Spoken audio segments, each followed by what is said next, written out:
क्या डमरू बजेगा?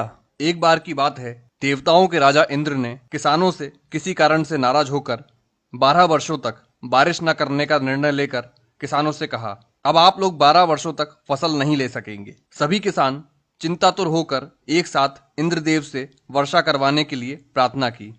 इंद्र ने कहा, यदि शंकर अपना डमरू बजा देंगे तो वर्षा हो सकती है। इंद्र ने किसानों को यह उपाय तो बताया, लेकिन साथ में गुप्त वार्ता कर भगवान शिव से यह आग्रह कर दिया कि किसानों ने जानबूझकर मेरा अपमान किया है, इसलिए प्रभु देवताओं की रक्षा के लिए, देवताओं के मान सम्मान के लिए आप किसानों से सहमत ना होना। जब किसान भगवान शंकर के पास पहुंचे तो भगवान ने उन्हें कहा, डमरू तो 12 वर्ष बाद ही बजेगा।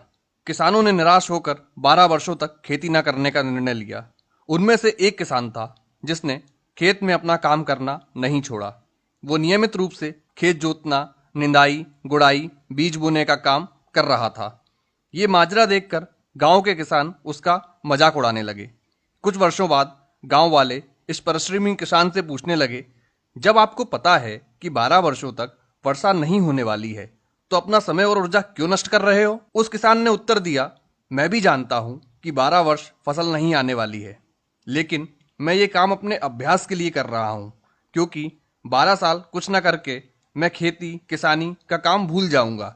मेरे शरीर की श्रम करने की आदत छूट जाएगी, इसलिए काम मैं नियमित रूप से कर रहा हूं, ताकि जब 12 वर्ष बाद वर्षा होगी तब मुझे अपना काम करने के लिए कोई कठिनाई ना होगी। ये जो तार्किक चर्चा हो रही थी किसानों के बीच में, इसे माता पार्वती भी सुन रही थी। बात सुनने के बाद माता भगवान के पास पहुंची और सहज रूप से बोली, प्रभु आप भी 12 वर्षों के बाद डमरू बजाना भूल सकते हैं। माता पार्वती की बात सुनकर भोले बाबा चिंतित हो गए। अपना डमरू बज रहा है या नहीं, ये देखने के लिए उन्होंने डमरू उठाया और बजाने का प्रयत्न करने लगे। जैसे ही डमरू बजा, बारिश शुरू हो गई। जो किसान अपने खेत में नियमित रूप से काम कर रहा था, उसके खेत में तो भरपूर फसल आ गई। बाकी के किसान पश्चाताप के अलावा कुछ न कर सके। दोस्तों, कभी तो लॉकडाउन खत्म होगा, कभी तो सामान्य जनजीवन शुरू होगा।